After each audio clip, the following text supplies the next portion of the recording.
So amo ni sila ang mga media men, media sang aton nga Pasig National High School. Abi first time man nga na-meet ko kamo, pakilala kamo abi sa akon.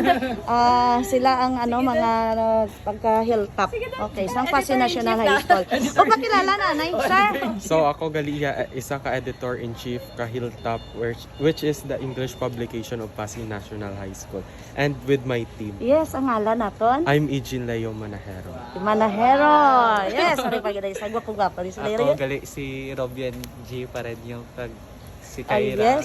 Yes, ang ngalan ta? Hello, I'm Carabian Aguilar, Si Ma'am Aguilar.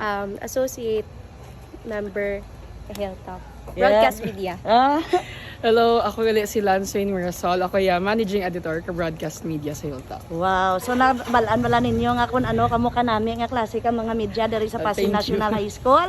Ginasubaybayan ko kamo diri sa Pasig High. So shout out kay Sir Siloy. Lance. Yes. Shout out sa aton nga The Hilltop. Okay.